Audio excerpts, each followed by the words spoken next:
like a flower crying for the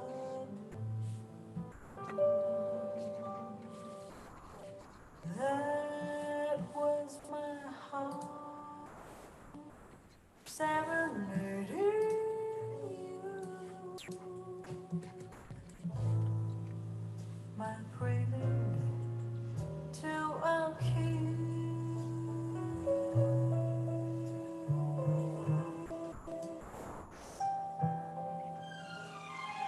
If you hear a song that grows from my tender sentimental,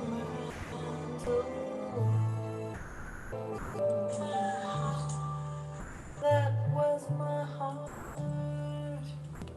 trying to compose my prelude to a kiss.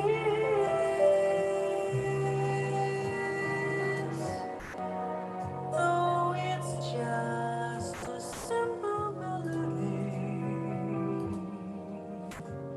with nothing fancy and nothing much,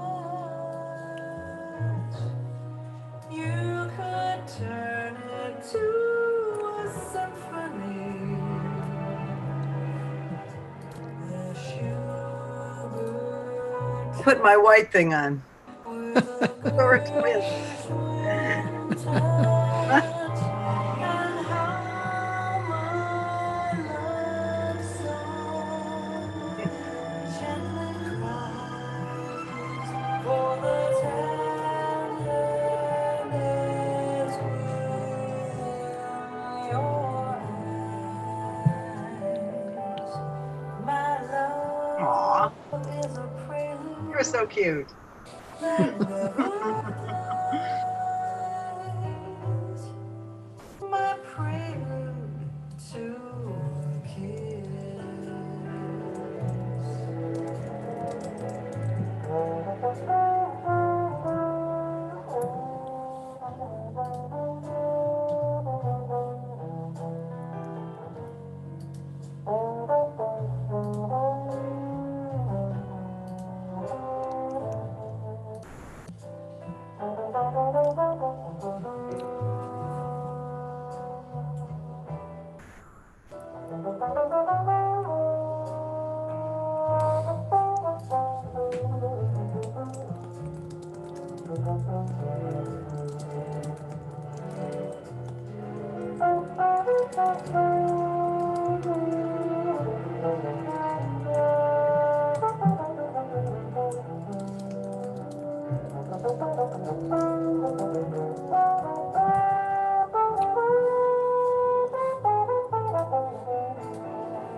Though it's just a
That is so beautiful. I got my God, I Kleenex. am such a fan. Oh, you're so sweet. You're so cute. I'm such a fan of yours. I do have my Kleenex just in case I well up a little. Oh my gosh. Okay, ladies and Well, gentlemen, this is my dear friend Calabria Foti, and that was her singing, and that was her record, "Prelude to a Kiss." And that that song was arranged by Bob, right? mm-hmm. Yeah, her husband Bob McChesney, who's also a divine trombonist, arranger, engineer, human. I Yeah. love, and it's quite a beautiful recording, "Prelude to a Kiss." Oh, thank you. Yeah. Mm. Yeah, he's quite amazing producer. You know, he can zoom in and zoom out and just he just always he just I can't say enough about him.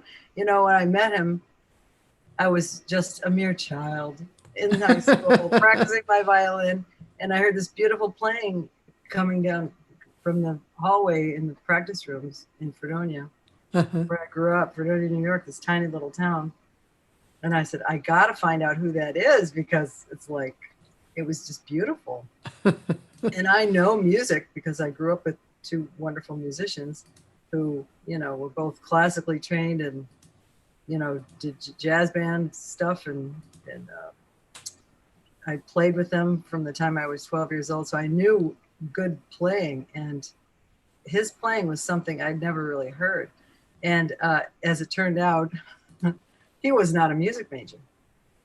He That's was a business major. wild. So I said, "Who is this guy?" He was like this mystery man with the curly hair, and the pretty sound. And so I kind of stalked him a little bit. I found out what car he drove. It was a little white Gremlin. Like, oh, there's the Gremlins near Mason Hall. So he must be in the practice room somewhere. So I would listen for his. Anyway, many years ago, we just celebrated 35 years married. Yeah, Amazing, huh? amazing, amazing. And you both are make your living at music, and you Yeah, have for years, right? yeah, I mean, always, right? always. Hmm. So lucky. Yeah, totally. They have a house and they've raised two children, and yeah, I mean, it's a Thank you. lot. It Yeah, really is a lot. Yeah. yeah. But yeah, we've just been really lucky, really blessed, and it all kind of worked out. And yeah, we had some difficult years, you know, dealing with the business and trying to get from here to there, and but we're okay now. In fact, today's our daughter's birthday. Morgan's birthday's today. Oh, really? Yeah. Oh, Yeah. oh, So I'm yeah, gonna so have the to, girls are doing good. yeah. Yeah. You have a lot of comments. You're looking, right? I don't Occasionally. see comments. Oh, So I okay. have to I mean, update. on your phone, you could probably tap into Wait. Facebook Uh, or not. I mean, I can just tell you who's here I and can't stuff. see the commentary. I just see Okay. you and me. Well, that's on Zoom. Okay. Okay. Okay, Share so screen? No. Chat? no, no, no, no. It's on. You'd have to go to Facebook, Oh, but okay. So then I'm on Zoom. All if right. you, Sorry. yeah, you should just stay on Zoom because otherwise you'll see the latency of Facebook Oh, and yeah. it'll No, be a little weird. this is good. I'm not that slick with this. But, So, yeah, there's, a bunch of people, Mary Rademacher and Mondavid and Hi, Joyce Glasgow. everybody. Karen Aw. You don't know Karen McCann's probably, but she's, your voice makes her melt. Aw. I agree. Tanya Grubbs, who's a great Tanya. singer. Yeah. Oh, yeah. And Maria. Maria. Maria. Yep. Oh, hi, Tim kid. Weston. Tim Wow. Weston This is and great. Neil Rosengarten, who I guess worked with Bob at some point. Let's see, Stan Ayerhoff. He said, Yeah. "Your two latest CDs are classic." Mm. I Bless you. Thank always you enjoy so much. listening to them. That's really sweet.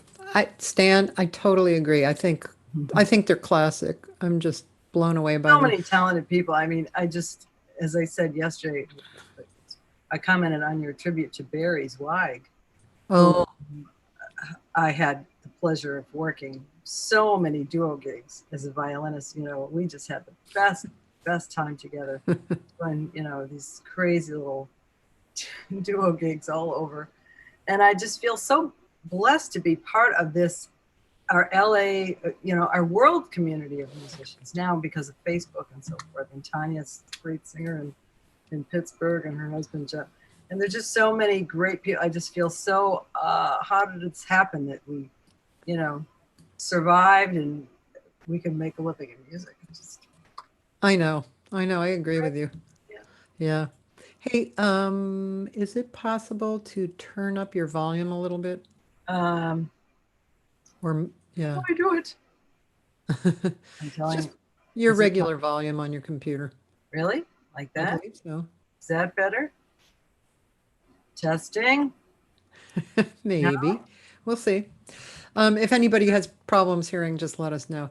Lester Merle, who was on, he and his wife were on, and Wednesday that was really fun to talk to him. He's here, and they're big fans. Oh, gosh. Um, And let's see, Melanie Irvine, she loves you. oh, love you guys. Apparently, Neil Rosengarten used to play gigs with Bob in the late 80s. Oh, wow. See We've that? been around, right? Yeah. We've been around in town. It's nice. Pat Kelly is here too. I, So let me just qualify what I'm doing right now. I am using a new microphone, my Blue Yeti. So uh, if there's any problems, please let me know for those of you who are listening, or if you actually like the sound and you notice a difference, let me know that too. I'm I curious. can hear you very well. That's good. Sounds good. Okay, so let's see. I know Calabria so well that And that no pre-interview or anything. We're just I know, I know. I really, dang. yeah, let's get into, I think let's get into how you got into really, um, like I know you had a huge musical upbringing. Your father was a musician and you just literally grew up in the business. I I know all literally, that. I literally grew up, More as a violinist than a singer, Oh, no, or actually, first of all, my mom is a great piano player. Was played as a child. Incredible natural ears. She could hear something once and play it. And my dad grew up. They grew up in the same town of Olean, New York, small town near Bradford, Pennsylvania, and on the railroad line. Hmm. And so they met and started playing dance band gigs when they were teenagers. uh-huh. Right? Went to Fredonia College as music majors. And so they had the classical background. And then my father went on to Eastman. And so he was working on doing education.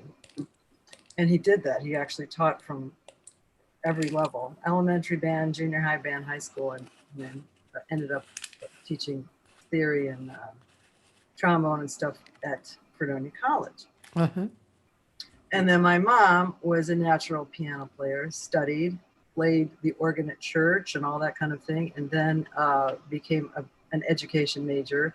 I think it was vocal and choral education kind of thing, but she was a piano major. But then she was playing tunes, right? So they had both sides of this thing, whatever I'm trying to say. They had the classical genre. Yeah. And when my father was doing recitals, she was accompanying him, and we hit him with sonatas and things like that. And then they were doing like gigs on the weekends, back in the day in the 70s when there was live music everywhere. And then when I came along, I joined them when I was about 12 years old, and I was playing guitar. My first instrument was guitar, and then I studied jazz guitar with this great jazz guitar player in town. where I grew up in Fredonia, New York. And so I was playing jazz guitar in the stage band in junior high, sixth, seventh, eighth grade. And at the same time in fourth grade, they said, would you like to study an instrument in school? And I actually wanted to play the flute, but they were all out of flutes, but they had a lot of violins. So Did I ever tell you? Did I ever tell you that I wanted to play the violin and my mother said I had the perfect mouth for flute, so that's why I ended up with flute? You're kidding. You want to play the violin? Yeah. So we should teach each other the other instrument. Oh, yeah, that'd be funny.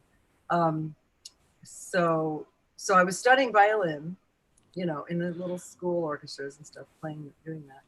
And then on the weekends I'd be playing, learning. So I was going through my parents' record collection, going Jimmy Nepper and Dave Pellock, listening to Tony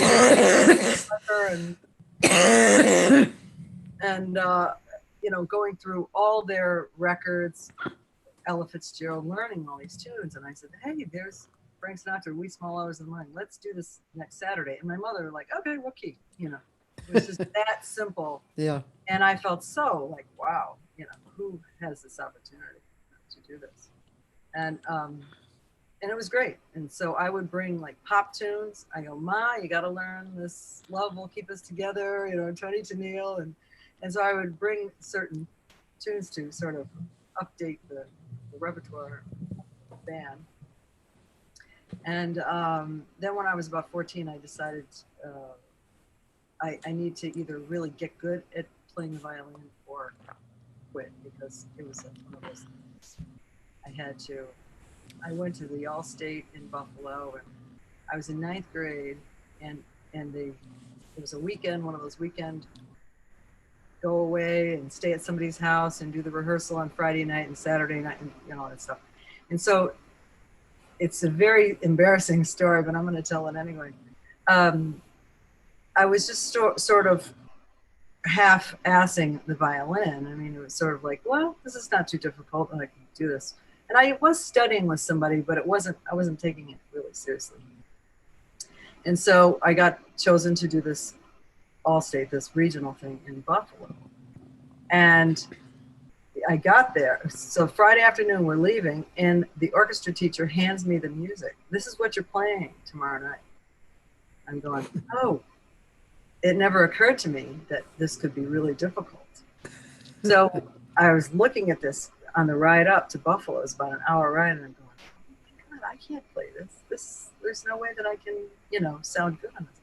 So I got to Buffalo already horrified. And all these kids, 7th graders, 8th graders, kids much younger than myself, coming from private schools, with their studying with people from the Buffalo Philharmonic and stuff. And I was like, oh, I am toast. This is going to be bad. So we auditioned, and I can't remember what the repertoire was, but I was a freshman, and it was the fall, and I was terrible. They put me last chair, second stand. Wow. If they had a choice to put me off stage, they probably would have preferred that. So I was just humiliated the whole time. Going, this is terrible. And so after the concert, one of the ladies from the community, dropped me off near Buffalo, where the family band was playing a gig, right? And I was just humiliated beyond, So and coincidentally, this wonderful violinist had just arrived as a teacher at Fredonia College, named Charles Joseph. And I just think about him every day, because he really saved my life. So my mom and I had gone to his recital as welcoming him to the school, and he was just a great player. And I said, I'm going to go audition for Charlie Joseph and see if he'll take me, because I either have to, it was a turning point in my life. I either have to quit the violin altogether, because I can't go on like that, or get good. And so I went to him. My dad took me, and I played for him, and I said, do I have a shot at playing? Because I love the violin. And he said, just do what I tell you. Just follow my orders and I will make you a great player. And I said, okay. And I was just like such a good soldier. I really was. I woke up every morning. You know, we live in New York State, so there's a big basement down below. So I woke up and started practicing 3-4 hours a day. Wow. And it's amazing how, you know, practice really does. It does work. Yeah, preparation does really help you. So it just set me up for, I just followed his lead and he got me started playing in the college orchestra. The following year when I was a sophomore, I said, am I good enough to be in the college orchestra? He goes, yes, you get here, come over here and do it. That's how I met Bob. Circling back to Bob, he was in school and I said, So singing, when did singing? well, I was always in choirs and madrigals and things like that in school because I could sing, because I could read, you know. I was like always lead alto or whatever, you know, the second lead, you know, there's show soprano and there was the second lead for the alto and that kind of thing. And then I would sing on the weekends with my folks, and the other guys in the band. So I just fell in love with the Great American Songbook and standards and stuff, like we all did. Yeah. So I was following these 2 tracks all through high school, you know, playing the gigs on the weekends and then, you know, practicing my violin. So then you and Bob moved, or you, he graduated and he didn't really know what he was going to do. His folks had relocated from Rochester down to Baltimore, where he was originally from. And he said, I don't really know what I'm going to do. So he kind of thought about it for a couple of weeks. And I was still in Fredonia, sort of writing back and forth. And he said, I'm going to go on the road. So he went on the road with Tommy Dorsey Ghost Band with Buddy Morrow. And so that was kind of a crazy experience. You know, they're doing hit and runs, bus rides, and, you know, they weren't getting paid a lot of money. So 4 guys would go into one room and split up the beds and sleep on the floor until the manager of the hotel, we're not supposed to be doing this, you know. So we did that for about 6 months and then came out here to LA. And at that point, my parents had decided to move from Fredonia, New York down to Orlando, Florida area. And my dad was still working, my mom was still working, and my mom was also involved in education down there. So they were both doing their thing, and I started going to school, and I actually just did not like it. I would talk to people in Central Florida. I would say, hey, did you watch Live at Lincoln Center last night? And they're like, what's that? So I felt very isolated, which is interesting because when I was in Fredonia, tiny little town in upstate New York, I never felt isolated. I always felt very connected to, you know, what was going on around, you know, in Hollywood and in New York. And so when I got down to Florida, it was like, so a dear friend of mine, who's a violinist, and we started our careers together in Florida, in Tampa. She said, come to Tampa. There's this great violin teacher who happened to know my teacher, Charles Joseph. Her name was Esther Glazer, and her husband conducted Florida Symphony. It's called Florida Orchestra. Erwin Hoffman. So I went to her house. I said, I need some help. I need some guidance because I don't know what I'm doing. I can't stand going to college. And I want to play. I just wanted to play. So I was actually thinking of just, you know, starting a string quartet and playing. And her husband, so I was playing Tchaikovsky Concerto for her and in St. Petersburg at their home. And her husband's in the next room. And he comes out, young lady, would you like a job? I was like, yeah. And he said, I'd like you to join the Florida Orchestra. Wow. And I said, oh, fantastic. That's exactly what I would love to do. And they just happened to have an opening for assistant concertmaster. So all of a sudden I was, just thrust into this first desk of this really fine orchestra. And the concertmaster, his name is Dean Olding from Australia. He's back in Sydney now. He had just graduated from Juilliard. So it was like, wow, I really have to, mind my P's and Q's. And it was a great time. I was there for about a year and a half. And then while I was there, I started doing studio work. Oh. Like there's little sessions. Hey, you want to do this thing? It's for so-and-so, some commercial in town and all these little local things. And then I started doing singing, and they said, hey, can you arrange for vocals? And I was like, yeah, would you like me to? So it just sort of developed from that. And then at the same time, Bob had moved out here and he was like, there's so much work in LA. You could do you could be a copyist, you could do takedowns, you could do, How old were you, Calabria? When I moved to LA, I was 22. 22.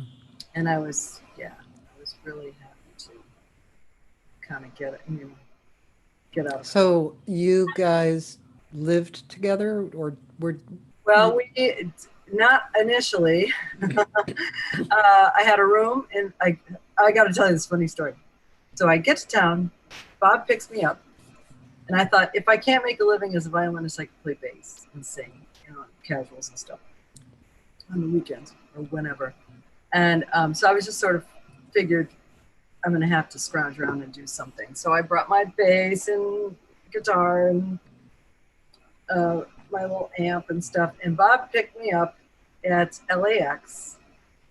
And I was just like, wow, huge culture shock. Yeah.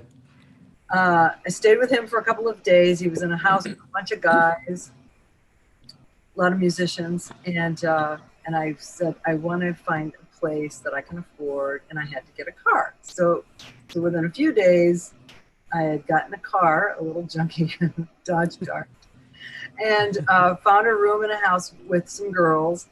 And it was Thursday. I got here on Saturday or Sunday, and I had an audition on Monday for the Santa Barbara Symphony, and I got that job. So it was kind of my anchor job. And I got a phone, and I plugged in the phone, and I met some musicians. I met John Chiudini the very first week, and Emilio Palami, and some other people that Bob was tight with. Emilio Palami was from Buffalo too, and had actually studied arranging a little bit with my dad. Oh. Anyway, so I reacquainted with and met John Chiudini, and I said, "What can I do? Who should I call for a gig? I need to, work." And he said, "Call Clark Keane." Clark Keane. So Clark Keane, ladies and gentlemen, was like one of the leaders for casuals, booking casuals. He was, Clark Keane, the name, he was one of the guys, if not the guy. I don't know. So it was Thursday. I get my phone, the man comes and I plug in my phone. I'm totally dating myself here. It was 1980, almost 82. It's the fall of 81. Uh-huh. And so I called Clark Keane. He was my first call. I had this little list of people I was going to call, and I said, "Hi, I'm new in town. I play violin." And he goes, "What are you doing Saturday night?" Wow. Said, "Wow, I'll be there." And he goes, "I have a gig. It's the Dinah Shore Show at the Playboy Mansion." How's that? Holy moly. Wow. And I was like, okay. And then he also hired me for New Year's Eve. This is in October, right? Wow. I said, oh my gosh, this is fantastic. What a great call. I'm so happy. So I called John Chiudini, and he said, I said, what do I do? I don't know how to get anywhere. In the Thomas book, in the Thomas Brothers app, and the whole thing. I was now like, you're dating yourself. Totally. I loved that book, though. Completely, I loved that book. I learned how to use it. I was like, oh, okay, cool, I can do it.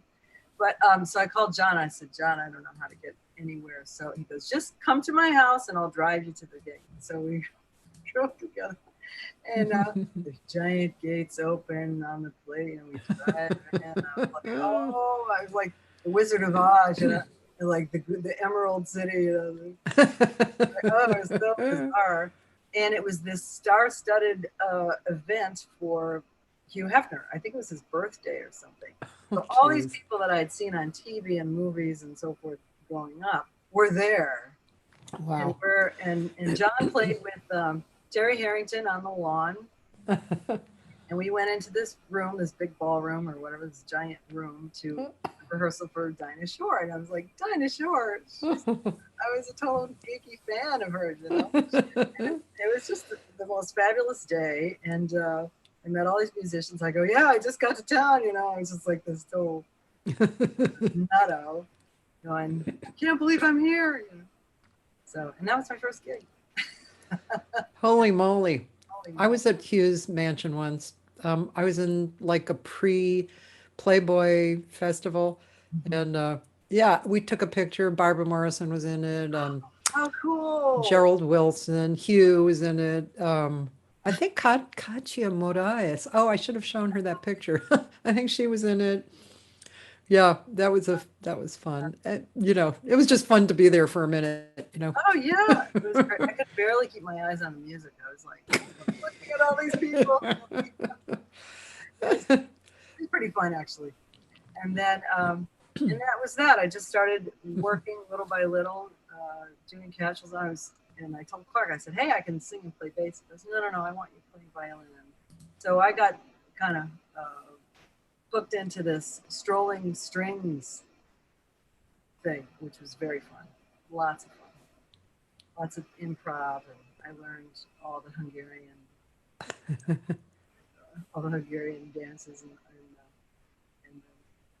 hooked up with Bobby Bruce and all the jazzers. Oh, Bobby Bruce. Oh Bobby my Bruce, God, I Frank haven't Morocco, and thought of him for so long. Did you know Bobby Bruce used to come by my jam and play? did he really?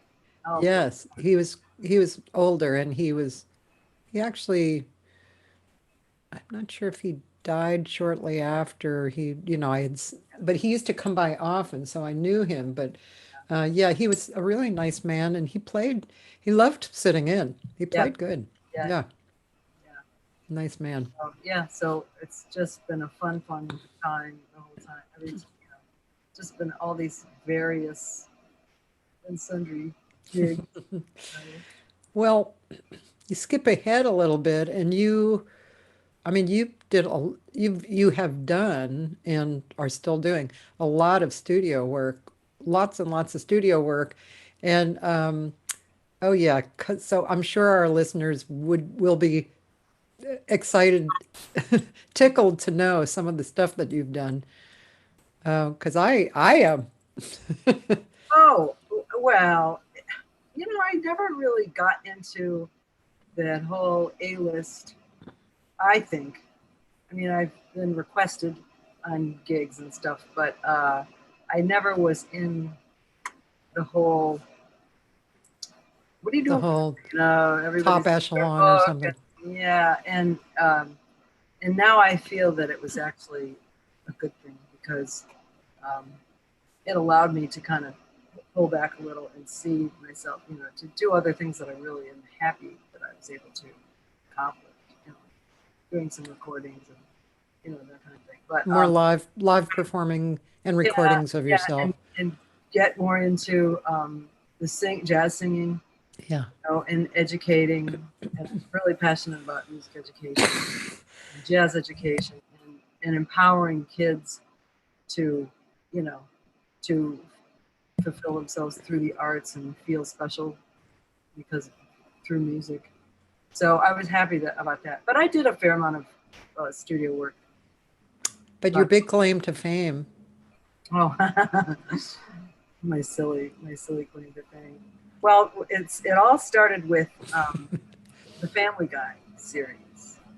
In 1999, Seth MacFarlane was starting this thing.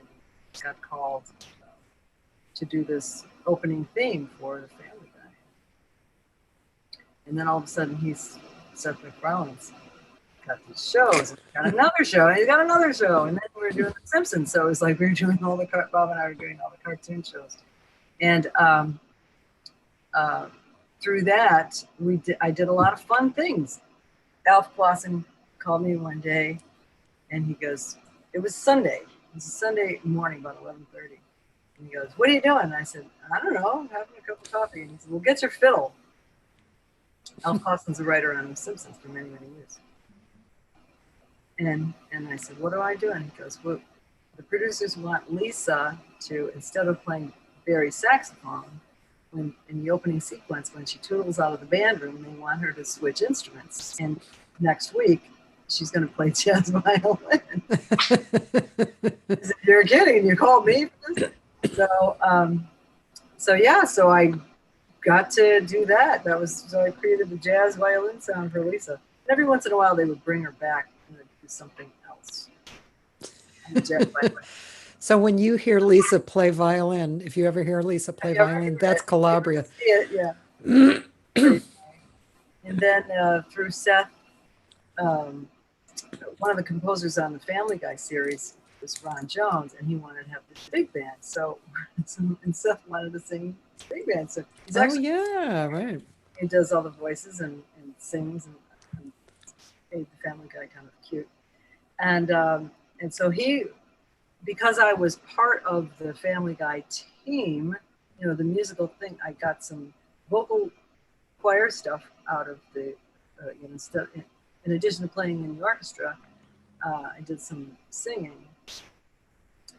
And then Ron Jones said, "Well, we're going to do these big band gigs. Would you like to be the girl singer?" So that's going to be the boy singer, and I'll be the girl singer. I'm like, "Heck yeah, it'd be terrific." So through that, we started doing some things, and it was always just winging it. Seth loves the Rosemary Clooney, Bing Crosby duets, and Ron would say, he wants to do this tune. I can't even think of the name of it. And I said, "Well, are we going to rehearse it? I don't know the song or anything." So somehow I got a cassette, or I got, this album represents my story. Sorry, go ahead. Oh, and we did it at Vitello's, no rehearsal, no nothing. And likewise, I wanted to do this arrangement of "Let's Fall in Love."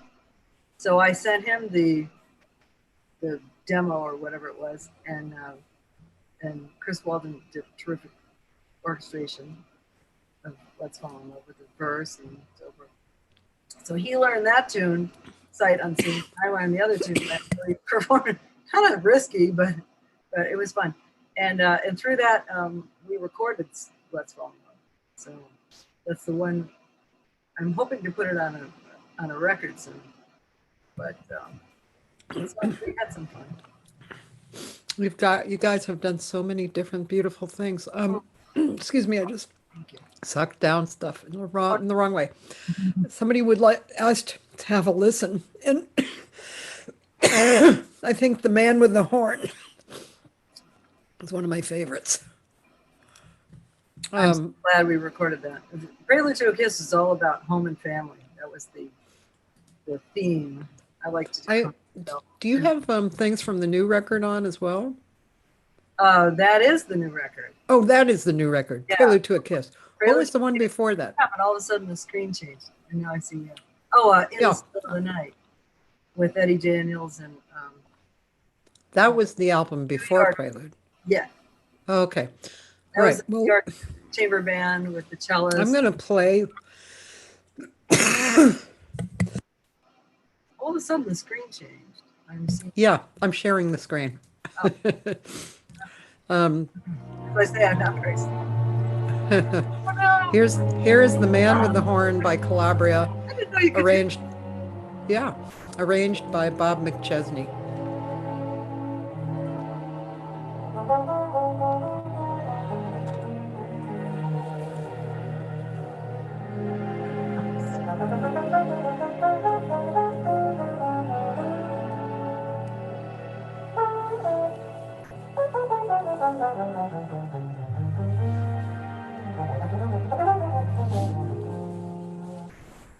You'll always find me near.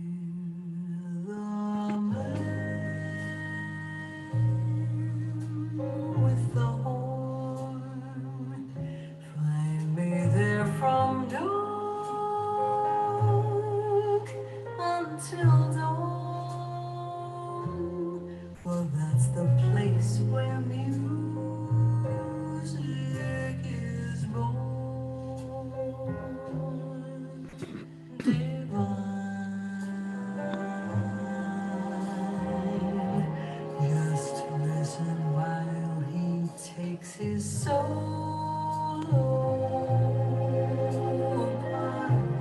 apart. Watch him close his eyes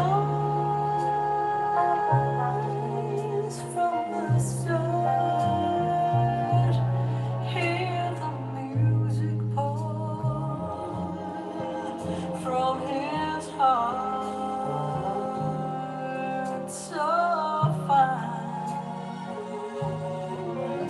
so fine,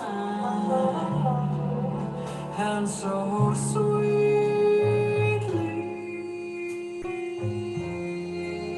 he plays and says it so well,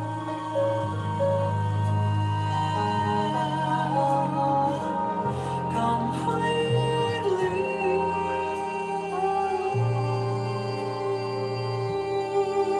I'm under his spell.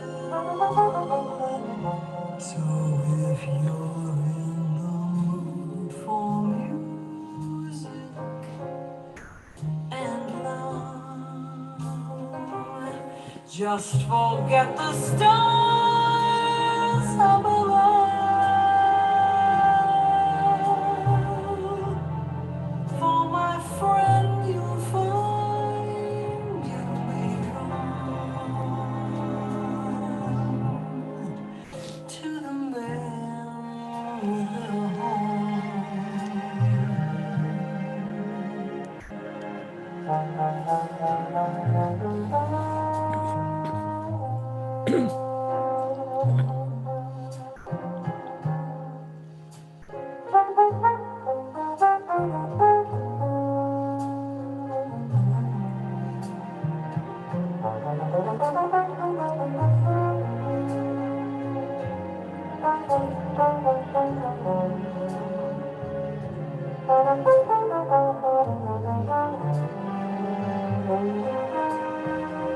Just listen while he takes his solo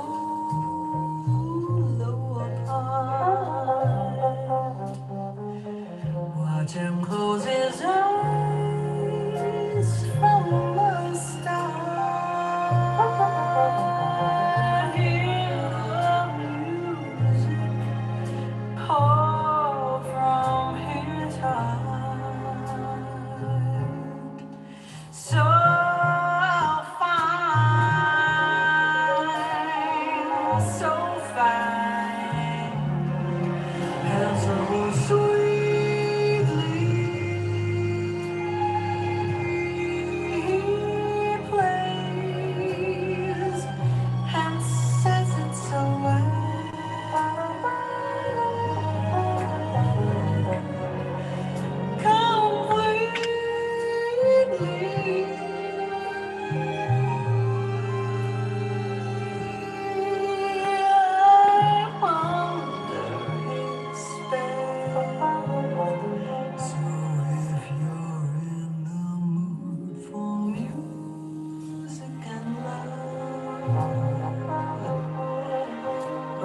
Just forget the stars up above. For my friend, you'll find you'll be drawn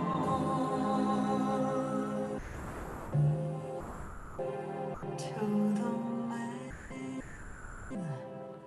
with the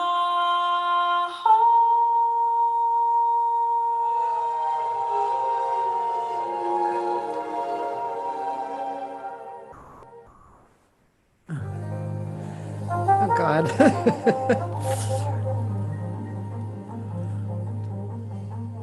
Oh boy. Gorgeous. Enough of that.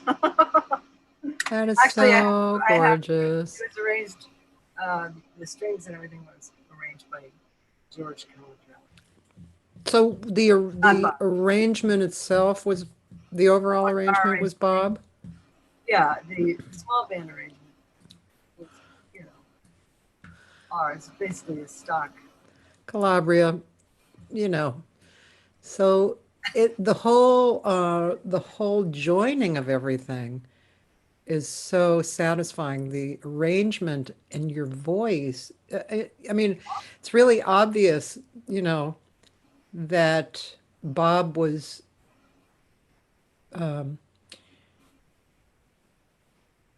I don't know how to put it, but anyway, he was preparing. He opened the door for you to appear, and then you appeared with your Oh, the most gorgeous parts of your voice, and the notes that needed to just be alone in the space were perfect. And then all of a sudden, this beautiful arrangement came.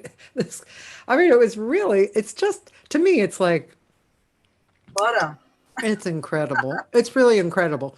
And I always have said that it deserves so much attention. These records are so gorgeous. They're just gorgeous, gorgeous, gorgeous.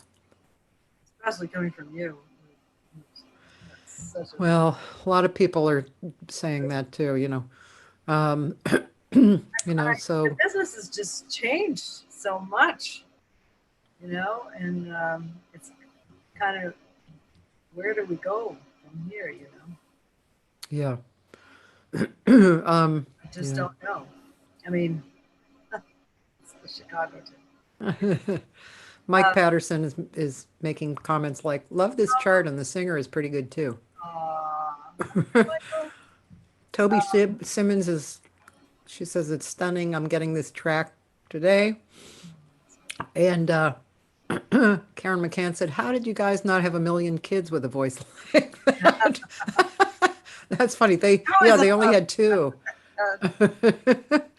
um, Neil Rosengarten, beautiful. Doug Webb, beautiful. Mary Rademacher, beautiful. Sultry. it's Melanie, just great. Maria. Yeah. Oh, and the vinyl of this record is available too. Thank you, Maria. Yes, I She should be forgot. your I should have marketing the person. vinyls. I know I'm a terrible marketing person. I have vinyls. If you let me leave, I'll come back with them. Um, Oh. yeah, the Japanese released all the records in Japan. It was in the Grammys last year, right? Yes, Yeah. no Um, notice, no nothing. Crickets with the Grammys. It's yeah, okay. It's I okay. mean, What are you gonna that's do? kind of a popularity contest anyway. But Yeah, um, yeah, we've had discussions about spreading this around, like crazy. And it's just, well, did you see the interview with Tim Weston? no, I did not.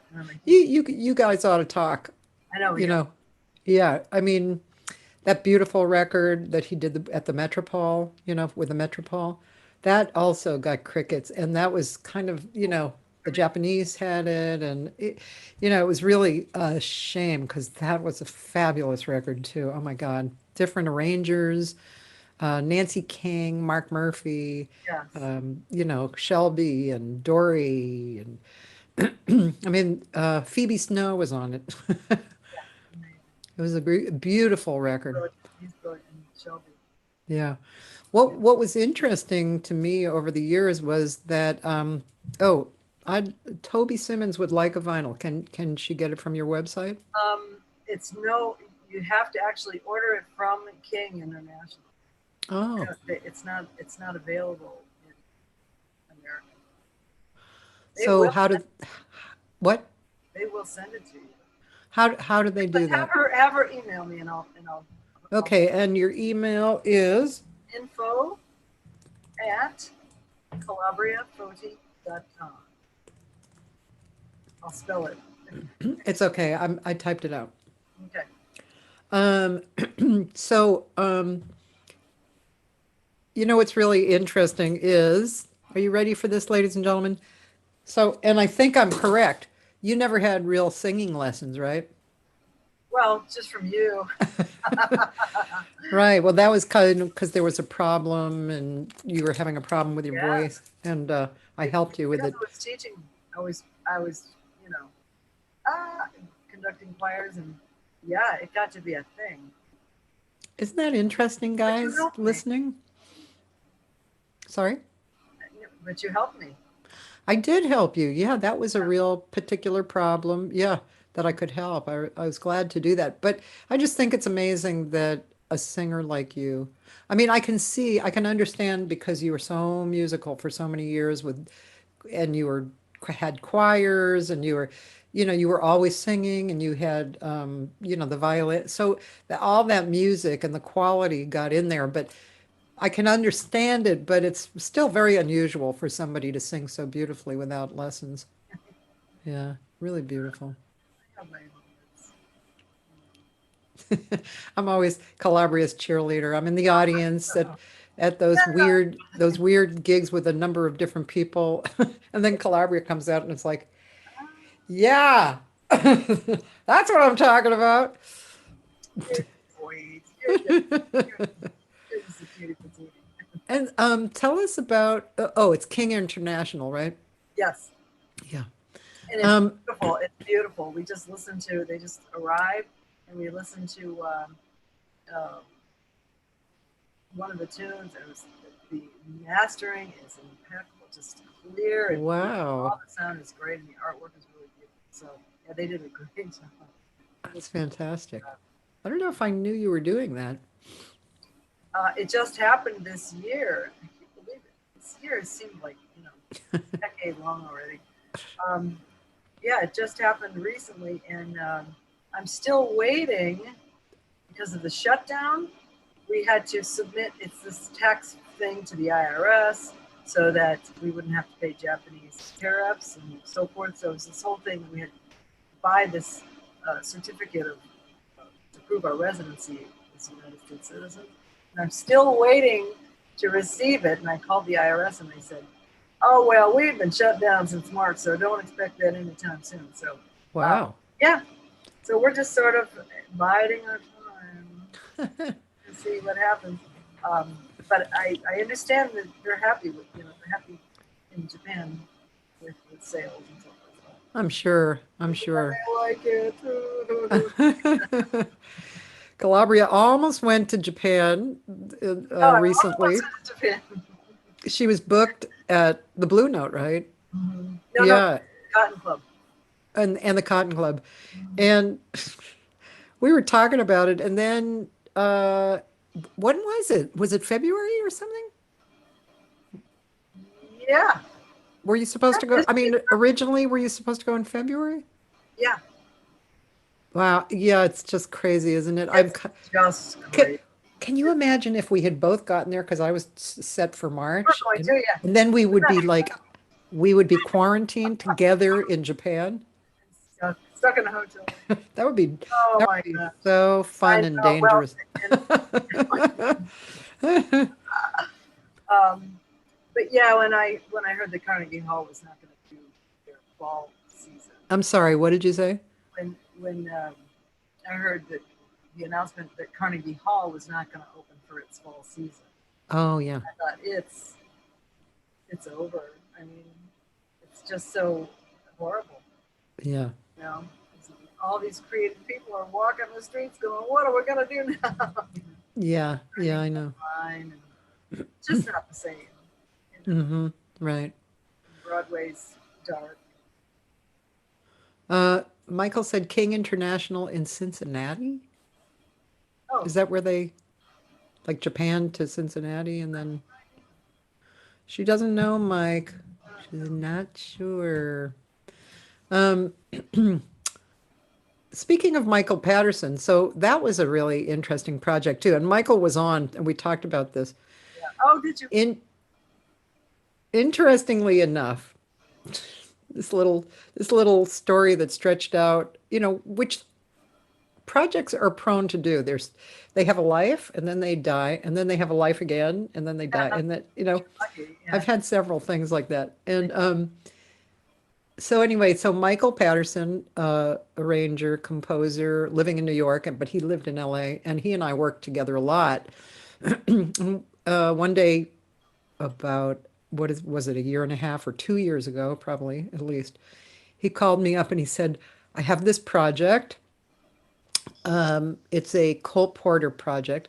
Make a long story short, he said, I feel like you would be great for this project, you know. And so I got the arrangements and practiced them, went into the studio just, you know, for the beginning, you know, a rough track, sent them back. And the executive producer said, no. So then, So, so I didn't hear anything else about it until maybe, I don't know, maybe a year later or something. And Calabria says to me, oh, I have this really beautiful project I'm working. Bob and I are working on it. Bob's kind of bringing in some more, you know, instrumental and engineering thing because Bob has a studio and I'm singing on it. And it's Michael Patterson's and it's a Cole Porter project. And I was like, what? And I know that then, music. Yeah. but then I heard it. And then I was like, oh, forget it. That is so gorgeous. I really honestly didn't feel any, of course, because you're my dear friend, but and and it was so gorgeous. Oh my God, it's Oh, so thank you. beautiful. And Well, that's a recording project that you have out, right? yeah, in the still of the night. It's a beautiful project. Oh, And it is. Oh, that was this in the still of yeah, the night. all the Cole Porter stuff. Wait, I'm confused. You did another orchestrate or like an orchestrated project. A That lovely wasn't in way the to spend still. an evening. What? A lovely way to spend an evening Yes, you with sound you. really soft to me. Can you move a little Isn't that funny? closer? I can get really loud if you want. I don't know why. Yeah, it might be my new setup. So anyway, Um, um, yeah, the first record I did yeah, because for a while there were several years there when I was a kid before having my own kids, I was writing songs for like R&B and hip hop and that kind of thing, and nothing was really happening with them. I was sending out demos and stuff, and people liked them, but nothing ever happened with them. So I said, you know what, I'm just going to go back to the music that I love, jazz standards and Great American Songbook. And so I said, Bob, let's do this. About the year 2000. I said, let's do a record together. So I had the trio, Matt Harris, Trey Henry, and Ray Brinker, and because I had done a bunch of duo gigs with Matt Harris, and I adore his playing, super creative, and so we decided to do that, and then we had string arrangements, which Bob did. So that's called "When a Woman Loves a Man," and it was my tribute to all my vocal heroes: Peggy Lee, Frank Sinatra, Sammy Davis, Nancy Wilson, Judy Garland. And at a deeper level, it's the arc of a relationship, being alone, meeting, falling in love, you yeah. know, and finally swearing off love altogether. So it's all these great songs, I think, and then Bob and I wrote these strings, and it's just a great thing. So that was my first record, and then the response from the fans was, we really love all the ballads and all the the ones where you can cuddle up by the fireplace. So the second record was A Lovely Way to Spend an Evening, and that's the arc of a romantic evening, and there are some fast tunes within that context, but it's mostly a lot of pushy ballads and stuff like that. And I did more strings by Bob, and then in the Still of the Night from the New York band with Gene Bertoncini and Richard Locker on cello and Ike Sturm and Jared Schoenig and Mike Patterson, who was the producer and all that. That just sort of fell in my lap because I think at the point where it came to me, Michael the executive producer, was an orphan. He said, you know what, I don't want to deal with this project thing. So Mike had the tracks. And he said, what do I do with these tracks? They're really good. And I don't have a singer. And so Eddie Daniels recommended, why have you tried Calabria? So it just sort of, it was that. And we're like, well, let's put this out because it's good. And then Prelude to a Kiss was the last one. Yeah. So, yeah, It's also beautiful. my checkered past. Your checkered past. Yeah, man. Thank you very You much. have a checkered past. Um, let's talk a little bit about your children. Oh, They're very, very talented people, and I think it's really a cool story of how they came up. Like what they're doing now, or especially well, Chandler is Chandler. my younger one, and Yeah. she is a really good songwriter and singer and terrific performer and a great producer of videos and the marketing and all that, all that stuff. Um, but she's having a tough time, trying to navigate Spotify and all this stuff. So it's difficult for her right now. But she's a terrific musician, and Morgan, whose birthday it is today, played flute. She always wanted to play the flute. In fact, she was 7 years old. Mommy, I want to play the flute. And I was going around to my colleagues, flutists, and what do you think? She's 7 years old. Should she play the flute? And they're like, well, her arms might not be long enough, so why don't you instead get her a recorder so she could start on the recorder, and then, and when we proposed that to her, she said, listen, if I wanted to learn how to speak Italian and you said learn French, she gave me some terrific analogy, and I said, yeah, you're right. I wouldn't want you to speak French first. I'd want you to speak Italian first. So, and she said, I want a flute. So got her a flute, and she had the most beautiful natural sound on this flute. And then a few years later, Chandler, who was experimenting with different instruments, she played the clarinet, and she played the violin, and we had the kids in all the little music camps and things like that. She said, I think I want to try the cello. And I was like, so happy. And we had our flute, violin, and cello trio. And we had just the greatest, most frustrating time together. They're great musicians, and we had the opportunity to play many, many gigs together, recitals at the library. And the kids are just pains in the ass. What can I tell you? They're like, we don't need to rehearse. We're good. And I'm like, no, sit down. And they'd be fighting, blah, blah, blah, blah, blah. For 20 minutes, it was like, shh. For the first 20 minutes, it was just hell. And then all of a sudden, we would cadence all together naturally. Nobody said a word. We just ended. And it was just the most beautiful. I'm like, thank you. This is great. And all of a sudden, they're like, what's the difference, Mom? And then they're friends again. And I was like, oh, I could just wring both your necks right now. But so it was like I had to really cultivate them into doing a good job. But we did end up having some pretty nice concerts and gigs together and stuff. Is Morgan still playing? Not really. It kind of breaks my heart. She's out of state now. She's working for the post office, and I said, "Oh, I just miss." She says, "I miss playing," but every Christmas we get together, and I said, "I don't want any presents. I just want us to play together." So we all play together, and they sound good, and I could kill them. They both sound really. I go, we play once a year, and yeah, so it's a thing. I keep hoping that they'll come back to it because we've got some beautiful arrangements. My dad actually wrote some beautiful arrangements, a Waltz of the Flowers, and some other, some of the stuff from Tchaikovsky, Nutcracker, and so we had some good memories. You do what you can. Yeah. Someone asked about your name, by the way, a little ways back. Your Calabria. It's Italian, yeah? Yes.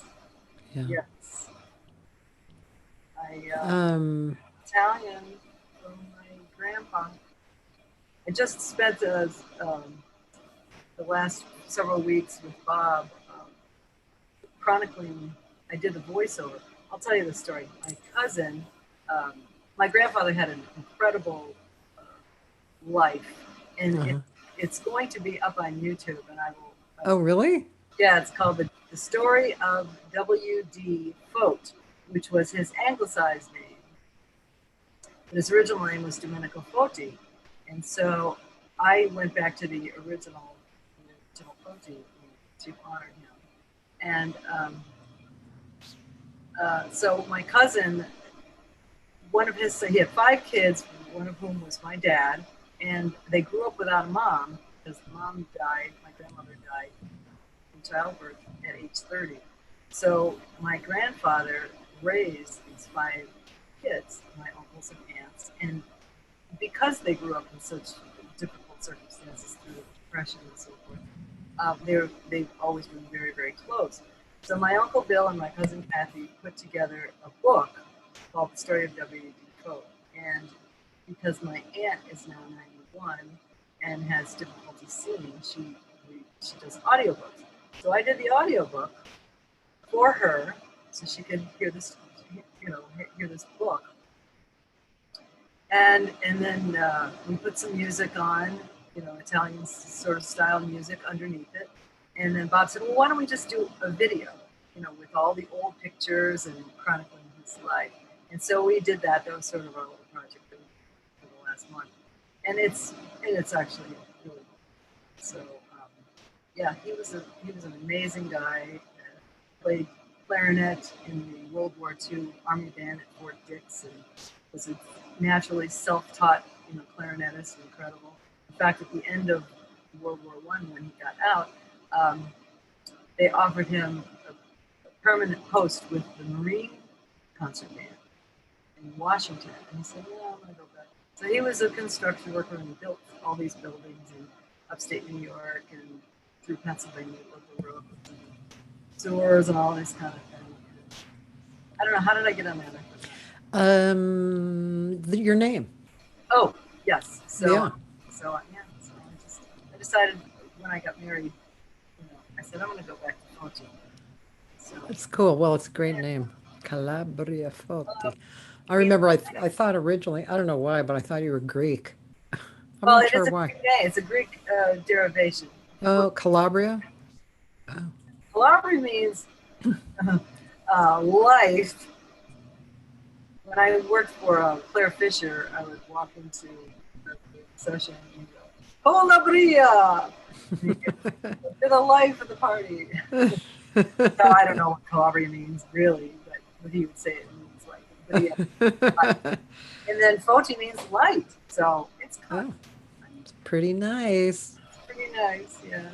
Speaking of light, Mon David says, hi, dear Kath and Calabria. I'm a fan of both of you wonderful artists and your beloved Bob too, Calabria. I'm still enjoying his album with Larry Goldings, Bob Minzer, and Bill Stewart. Oh, bless your heart, Mon, and we're big fans of yours too. Yeah, Bob did Ches Says with Larry Goldings and Bill Stewart, drummer in New York, drummer guy, and Derek Holmes. And we did some originals and some reimagined standards, and so When did that one come out? 2015, 2016, Yeah. last few years. And my favorite on that record is Yesterday's. Yesterday's? Oh God, just Huh. killer, just killer, just poignant, and then they co-wrote some tunes, and Love for Sale's another great one. Randy Waldman called me, goes, what's the time feel on that? He goes, oh, I'm not going to tell you. It sounded more complicated than it actually was. Yeah, it's a great record. Oh, Bob. Bob, man, So, he's very shy. He's not coming I know on today, I don't he think. did not want it.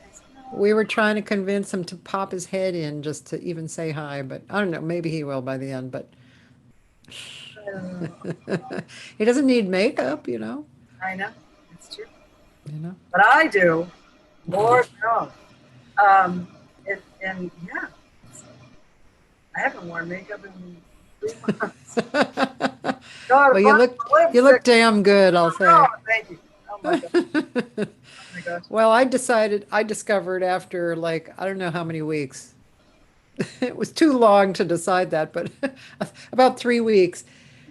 I don't need any mascara. It took me like 3 weeks at least to decide that. And it was like, oh, I don't need to put on the mascara. I don't need the makeup Oh, remover, you know? So exactly. And now then I have. everybody's, face covered up, and it's like, oh well. Well, I've looked like hell for about 3 months. I barely recognized you at the post office that day. Oh, really? Where were we? At Knollwood. And she goes, "Hi, Kath." And I'm like, my Oh, first you impression was, who's that? hat on, sunglasses. I know. I look like you. Oh gosh. Yeah. Oh, thank you for saying that, Roland. He's telling me that your voice keeps cutting in and out. Did we ever do the Zoom music thing with you?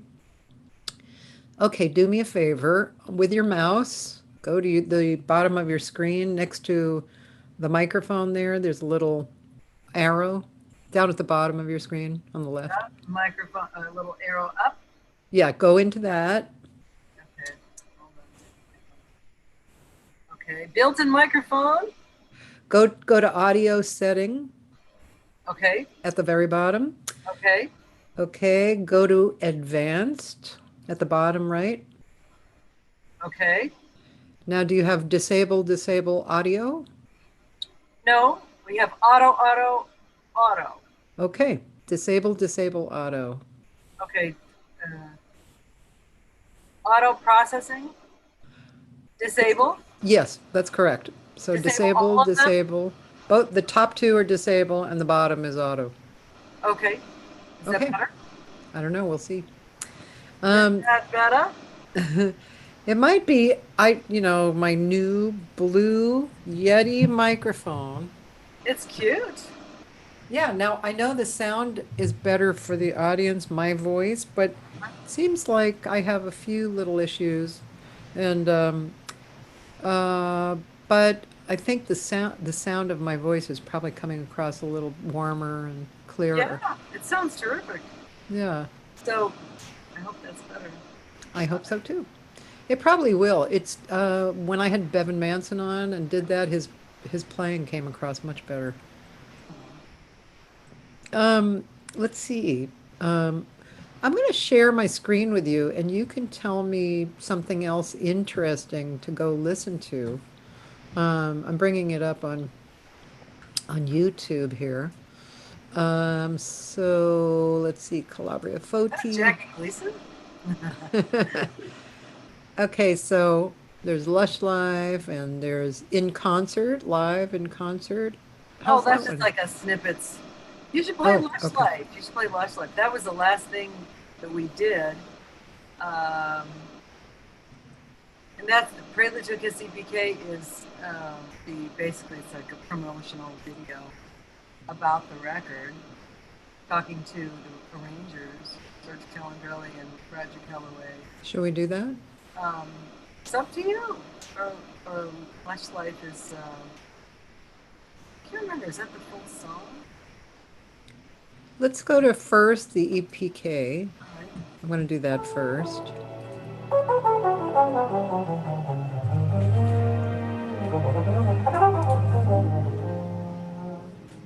You'll always find me the man with the horn. This album represents my story, my life, where I've been, all the experiences I've had, everything leading up to today. I'm gonna cry. It's for my loved ones. I sing songs for my daughters, for my husband, the folks who live on the hill. There's actually a song that my dad wrote. It's a gorgeous thing, which is very personal to me because he's going through something right now. And I wanted to honor him with a song that he wrote. because and thank him for the gift of music he's given me. Watch him close his eyes from I love the music of the 40s. I love singing those lyrics. And for this record, I was so lucky to have a fabulous orchestra and legendary arrangers performing at Capitol Records. How lucky can a girl sing with that? Oh, the towering feeling just to know somehow you are near. This album is amazing, okay? And the way you sing the whole thing, the arrangements, Bob's playing, And your orchestra, my arrangement, harmony. No, everything sounds amazing. I'm just so And we can't go wrong with that. No. You with Bob and the musicians, the orchestra is fantastic. I'll just look in your eyes.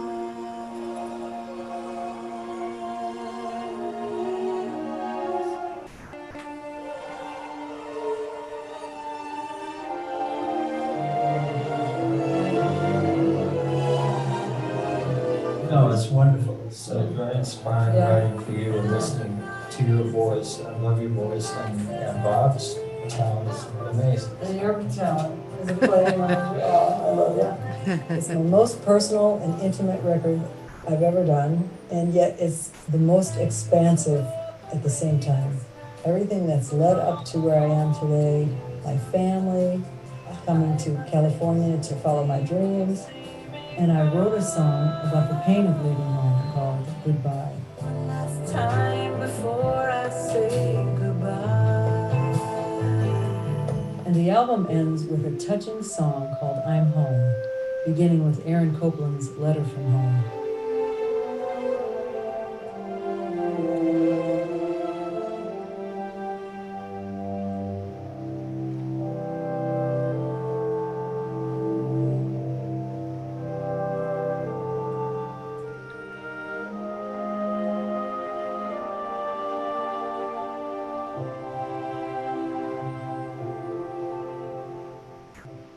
Singing about my daughters is very difficult. Sometimes I get choked up singing love songs to my kids, but the music is so special.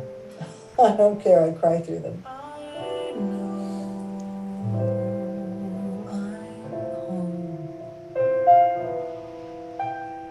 when I hear your voice.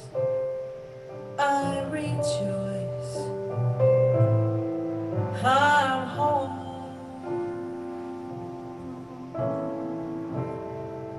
Funny thing, no matter where we are. Another heartbreaker. You're a heartbreaker, man. Oh, it was very special. The record's very special. I used to sing Waltz for Debbie for Chandler. And, now she's growing up and it's like, oh, it's the most poignant song in the book, Yeah. And then When I Look in Your Eyes, I used to sing for Morgan. And Roger Kellaway made the most gorgeous arrangements. So, string ensemble whittles down to an octet and down to a string quartet. And it's just incredible. It's an incredible arrangement. I don't know how I got through it. But beautiful. And Jeremy Lubbock wrote a gorgeous arrangement of Folks Who Live on the Hill. Oh God, yeah, that is gorgeous. Yeah. Oh my Yeah. God, we have to play that Oh my gosh. before we go.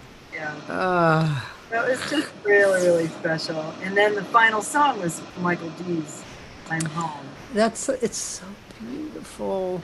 And I was thinking about it, and I was taking somebody to school, and we were going through the song, and I was like driving somebody somewhere, one of the kids, dropping them off, and I heard on KUSC, because I listen to lots of music, generally,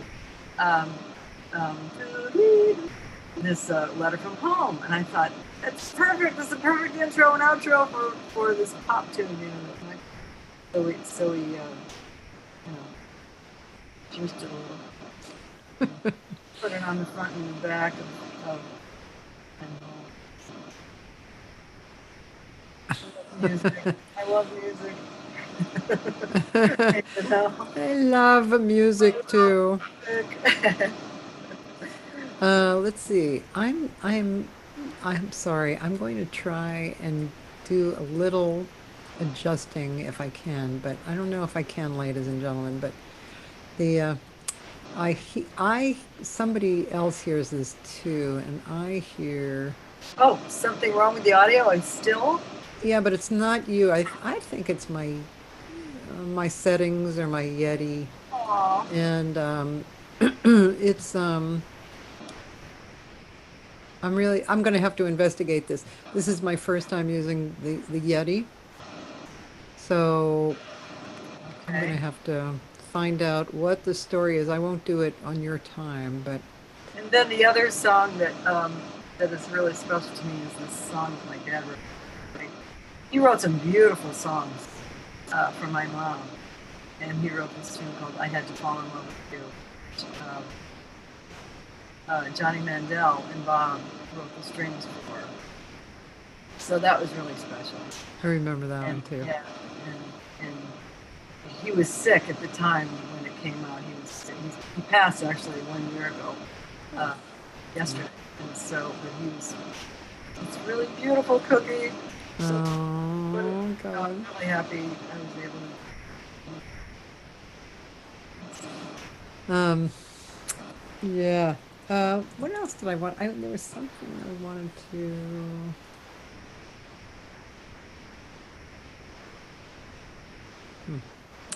I do not know. Oh, sorry. I'm going to ask one more technical question. Do you have a fan or air conditioner on? It's the fan of the computer. Is that causing? Oh, yay. Can you, is it I the don't- computer or it's underneath the computer? It's within the computer. Oh, Sorry. that's what it is. Oh, I'm so sorry. Well, I can talk louder. well, that it's not helps. that. It's when you speak, there's this sound Oh, that shoot. comes with it. Okay, but I mean, I'm sorry for saying yay, but Well, at least I you know found it's not out my what Yeti. the heck it is. I'm sorry. It's yeah, I hear it now. Okay. Well, I'm not sure how to turn the fan off in the computer, if you can even do No, it. it kind of goes on intermittently. Yeah. I think there's a way, but I'm not sure. If anyone's technically, Yeah, do you have a Mac or a PC? the Mac. Huh. Inside the computer, huh? It's inside it's a Mac Pro Uh-huh. with there's no external. The computer's inside the microphone. Right, because I have a fan outside of my computer. Yeah. That's why I asked. Okay, well, sorry you guys, but Sorry. you know, we're already deep in. Darn. But anyway, thanks, Mary, for that question because that actually solved it. Shoot, I'm so sorry. That's okay. So let's see. I asked about the kids. The kids are good. I asked about your. Oh, so so there must have been a point where, well, or maybe not. Was there a point when you got artistic with singing? Like, you know, when you decided, oh, instead of just like, oh, it's a gig, you know? Oh, well. Yeah. Yeah. Mhm. Artistic. Well, yeah, when I started preparing for recording, you know, so I've got to, this has to be decent. It's not just not just Saturday night, you know. Yeah, so doing the records and doing studio work, singing choirs and stuff. But I'm talking about the artistic thing. Now, this is, Calabria and I have deep conversations about perspectives and stuff like that. So, was there actually, a general time when you went, oh, this is what this means. It's a little more than, like you said, Saturday night. Here's the gig. It's like, oh, I have to create something from myself that's really beautiful. That's something special. Did you ever have a moment like that, or? Well, yeah, but it's all about just trying to serve music, be a good interpreter of song. But that's always right. Yeah, and I mean, yeah. Want to bring the performance out as best as I can. But Bob thinks I play everything too straight as the producer. He goes, why don't you, I always want to, I'm always very cautious about not deviating from the melody or harmonically. If I'm going to reharmonize something, I was like, well, this is what the composer wrote first. I always want to serve piece, whatever it is. And then if you want to, jive it up, then you can do it that way. But I always want to sing the melody straight first. Well, in proof of I don't know if that, it's artistic. well, that's not what I was talking about when I asked the question. But in proof of that, I mean, as a singer, I know. But listening to you, like I was saying earlier about how it sounds with Bob's arrangement and the space and your voice, so there's something fabulous about singing the real melody, and it doesn't mean you have to sing all the exact rhythms on the page. It means you're singing it, from your expression, but you're singing the real melody, and then the arrangements are gorgeous behind you, and the effect of that, even if you're just doing it with a piano player, the piano player has gorgeous voicings, and you're just singing the melody, it's fine. It's great. You don't have to change any note, right? Yeah, well, it's about listening.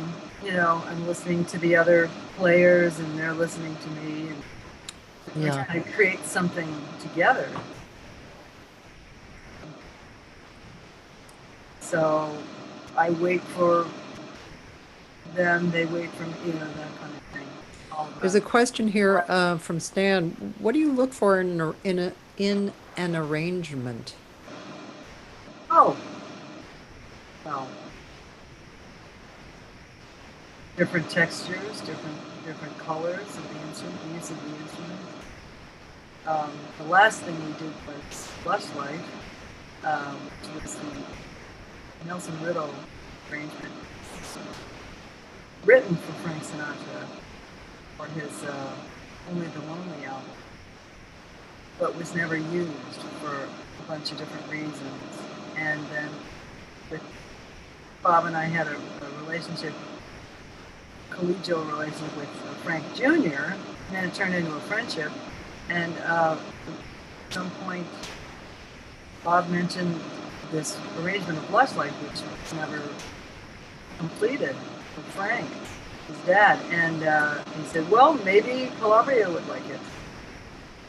And we're like, really? That would be cool. Yeah. So that was the last thing that we did. And you listen to Nelson's writing, and it's just the different textures and what he created. I am such a huge fan of Nelson Riddle and Johnny Mandel, because of their use of textural changes and the colors of the different instruments, the strings play and then the wood and the flute.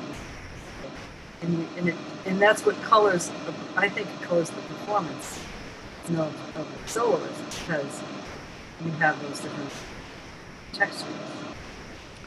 So, Right. Let's listen. And by the way, there was a suggestion. Do you happen to have headphones that work as a speaker too? No. Okay. I You don't don't- have like, yeah, because these are Oh, my Bose. That's what you're using? Yeah, and Roland Not said, fancy. Yeah. No, he I'm said if just, you had something like this, it would bypass the computer's volume. I mean, yeah. maybe I Let's could see. go get Bob and see. Okay, well, I'm gonna play Lush Life, Okay. and I'll I'm share not the sure the whole screen. tune is on there on the video. It's more of like a promotional video.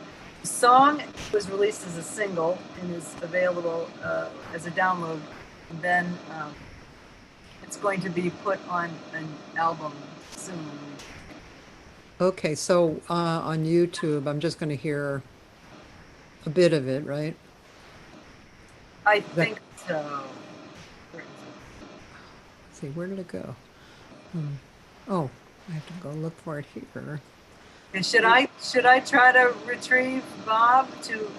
If he either knows how to turn off the fan, or if he has some headphones that have a mic on them too, that you could go, that you can just plug in the headphones and then you have a mic that goes Okay, in directly. let me go grab him. Okay, and ladies and gentlemen, I'm gonna play Lush Life here.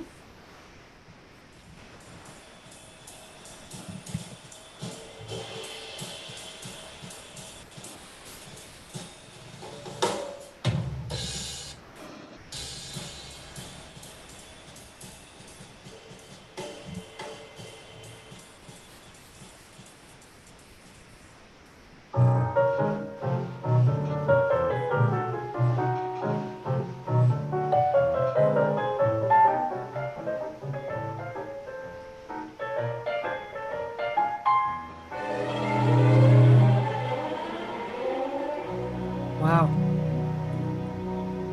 I used to visit all the very gay places. Those come what Billy Strayhorn's Lush Life was cut from the Only the Lonely album by Frank Sinatra. And by the graciousness of the Sinatra family, I was able to obtain the arrangement and I recorded it at Capitol Records with his orchestra.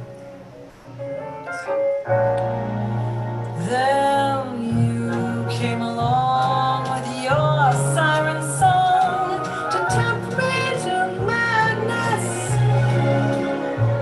I thought for a while that your poignant smile was tinged with the sadness of a great love. This arrangement that Nelson did of Lush Life is very interesting. It opens and closes with two pianos. It was written for two different pianos. And the idea is that someone's walking down a street, maybe in Paris, and hearing music coming from a dance hall or a bar or different venues, and it gives you a feeling of actually being in motion. So Lush Life was originally going to be written for Only the Lonely, which is one of the most famous Sinatra albums ever. It's a very complicated chart, but it's got this Parisian feel, so it's got this feel like you're walking around the streets of Paris, and it gives you exactly what Billy Strayhorn had written in the song.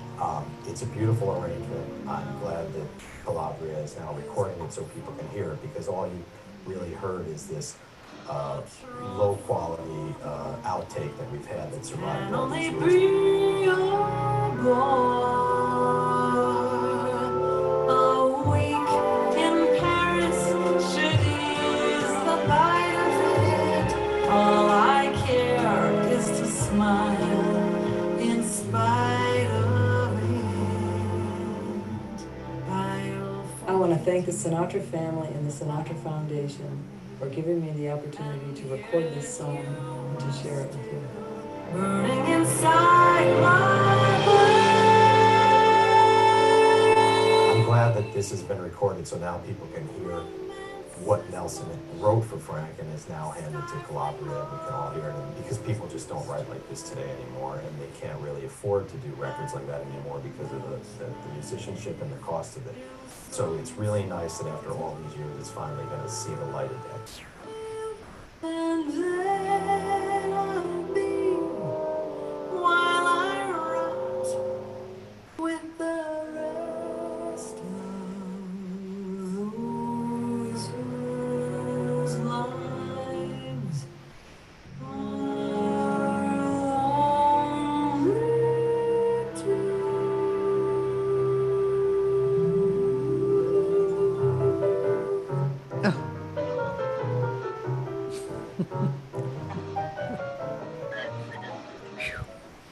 You know, I've heard that before, but it's just, again, it's amazing.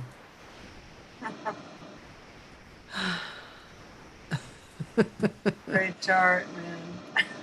That's a great chart. So Bob is here. He is? Is he No, going to say hi? No, he's not gonna say. Are you gonna say hi? Say hi. I'm not fully He's dressed. not fully. Oh, He's yeah. trying to fix the fan issue. Fan. Okay. Hi, Bob. Hi. Hi. Bob, I still want to have you as a guest on. I'm sure Sure. people would love to hear you, you know. Gotta have Bob. It has been said on here that when you get closer to the computer, you sound super clear. Okay. Well, Go up here to perfect. all right. He's gonna try I don't think to it's what gonna work. in Just Zoom or kidding. no? No. Yes, Alvin, she is an amazing and very talented individual. Aw. That was unbelievable. I mean, Where is it? It's not there. Hold on, Kath. We're trying to I'm figure not this going out. to be able to. okay. Can you see that? He thinks we need to reboot Oh, really? in order to get rid of the fan. Settings and all kinds of. Oh shoot. Oh, okay. Well, Sorry. we'll deal with that. I mean, we won't do that now because that'll take at least 5 minutes or something. Yeah. So, but yeah, what was that process of getting that chart? It must have So totally that blew we your could mind. Talk about artistic, trying to Yeah. make something out of it. It's just, I think it's just all the process of performing, thinking about as an actress or whatever, thinking about what am I trying to say with this? I'm talking about getting the chart. Oh, well, I told you.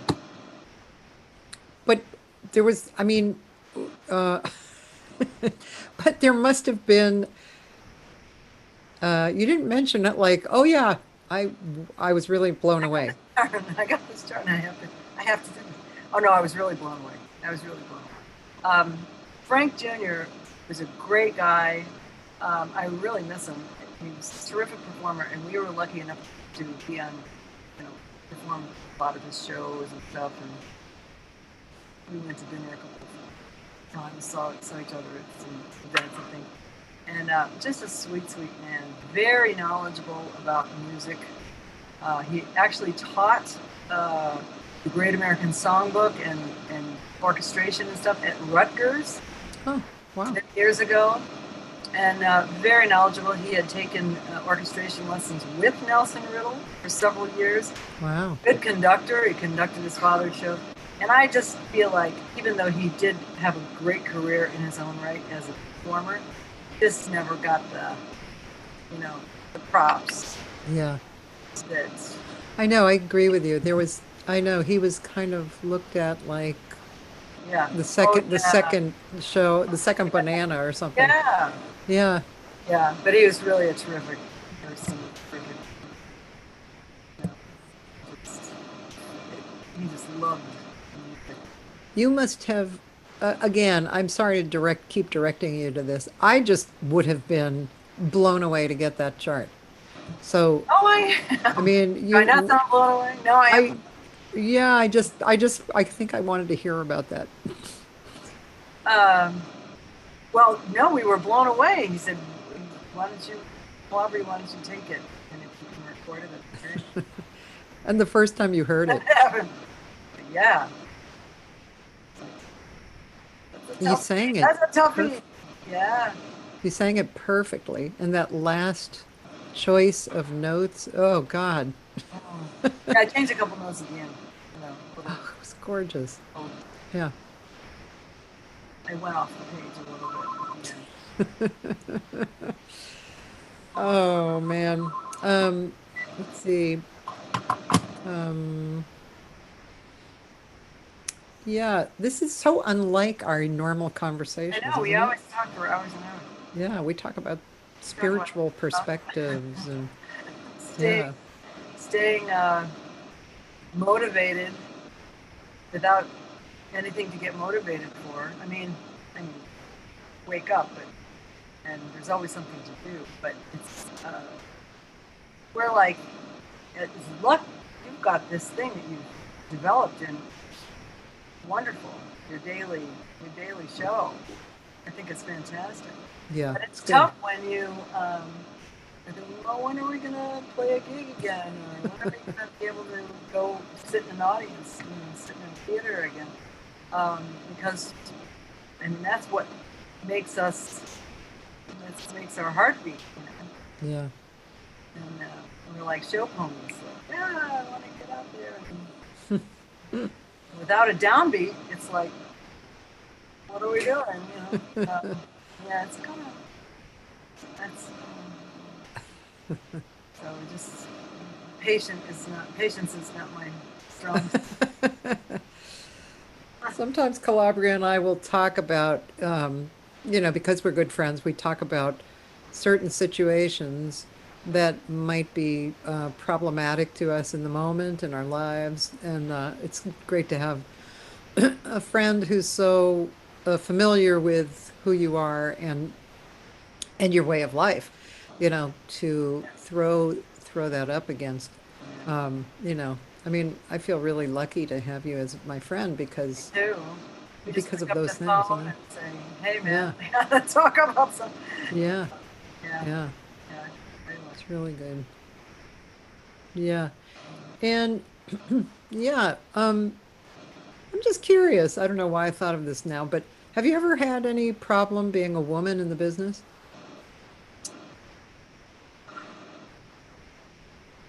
I don't really know.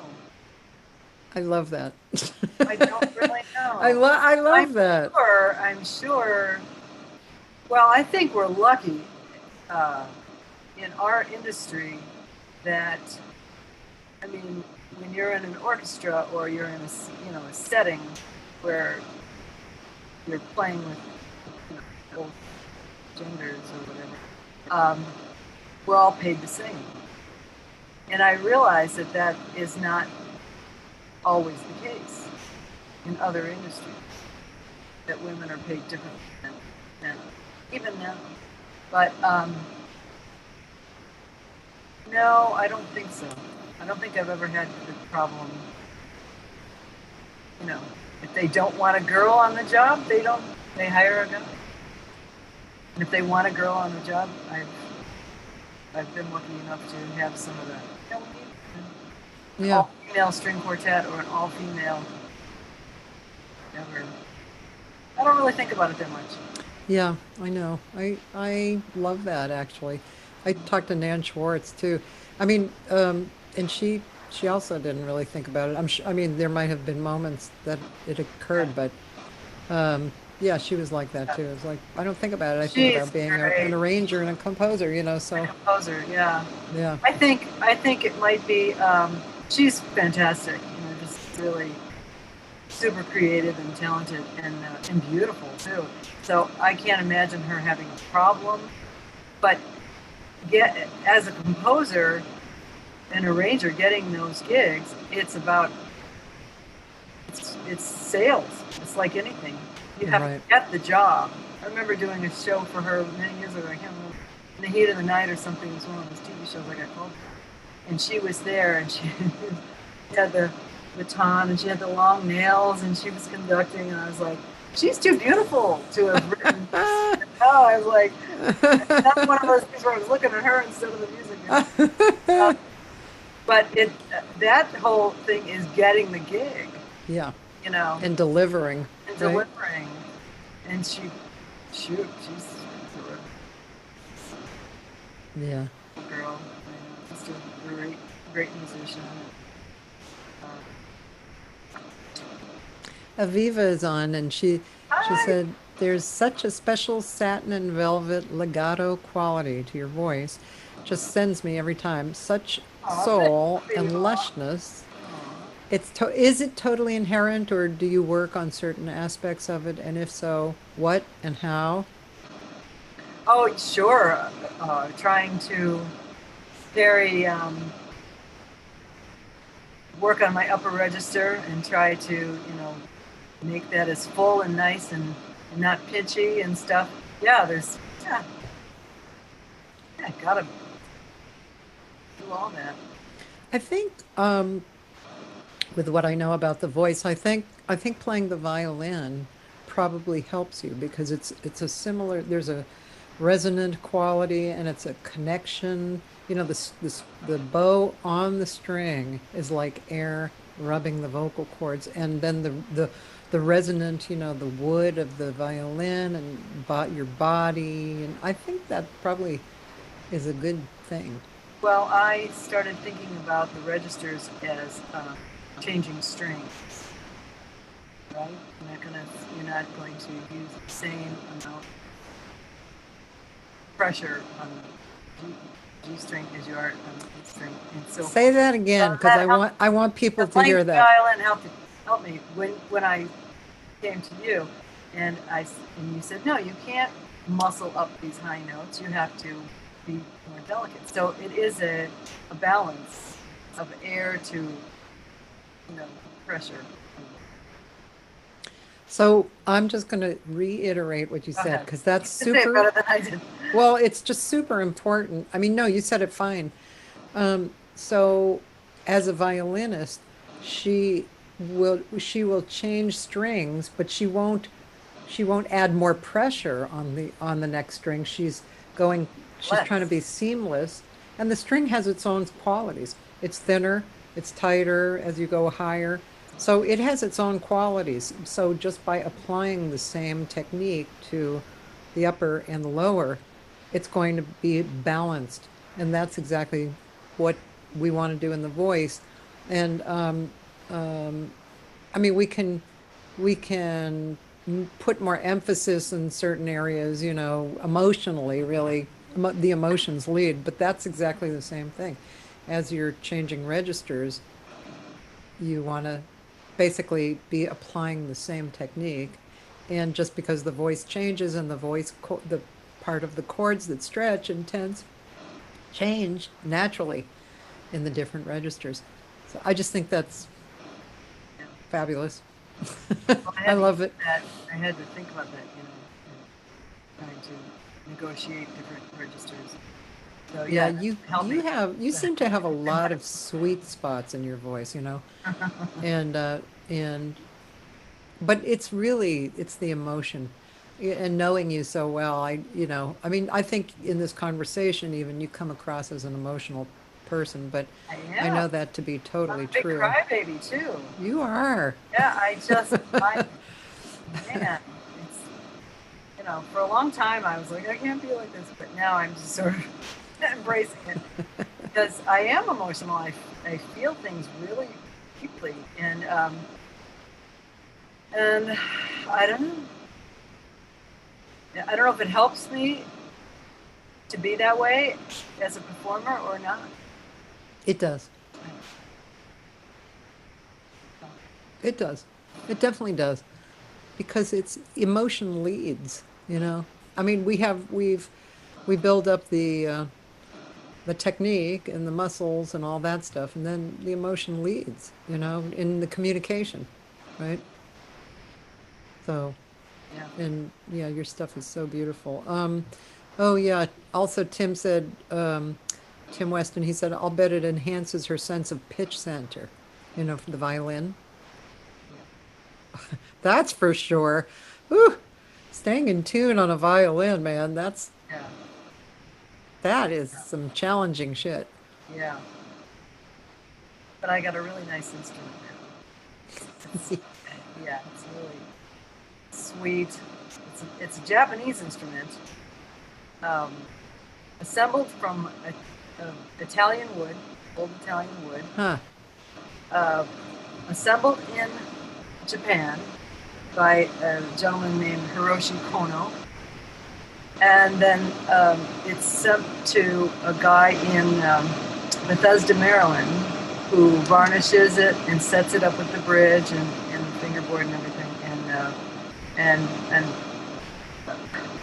it's a great instrument. Joshua Bell has one, and a bunch of really fine players play this kono.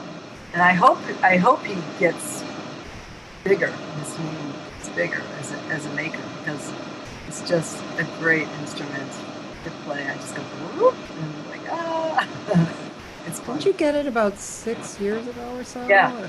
Yeah. I remember. Yeah, it's really beautiful. Yeah. So what's next for you? Gosh, who knows? Just keep preparing. I want to put this Sinatra album out called. I'm sorry. What did you say? Sinatra album called Sentimental Sinatra, all the kind of sentimental side of. So what did I didn't hear what you said about this. Is it already done, or do you want to work on it? I'm working on it, trying to put all the material together, and then that's it.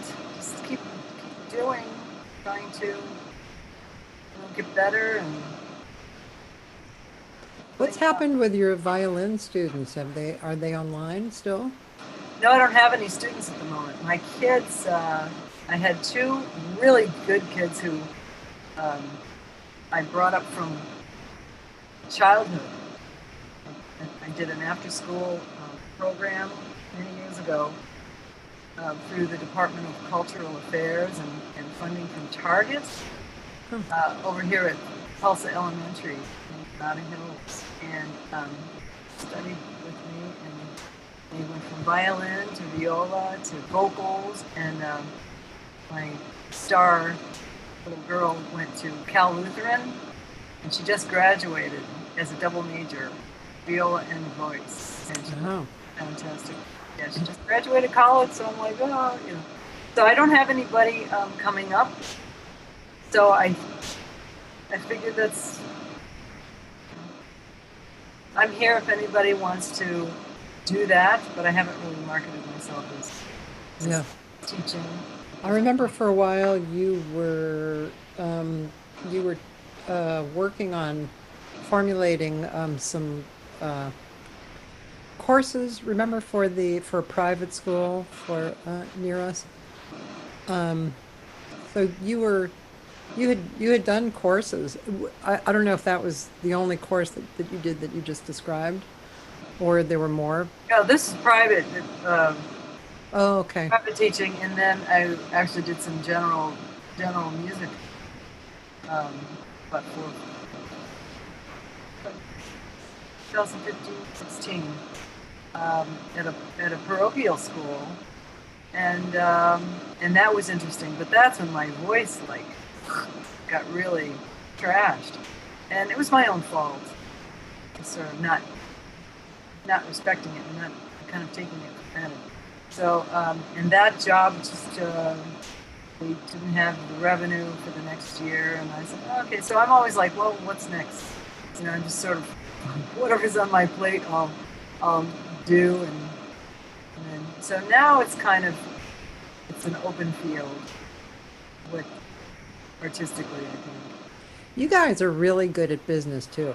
I mean, yeah, definitely. And then there's like Bob's books, right? Yes. And that you were super busy with that for a while. I don't know if you've continued that rate of motion. The books, he's written some beautiful books that, oh my gosh, I'm so proud of him. He was self-taught. He's a self-taught drummer. Oh, really? Yeah. Yeah. Wow. Yeah.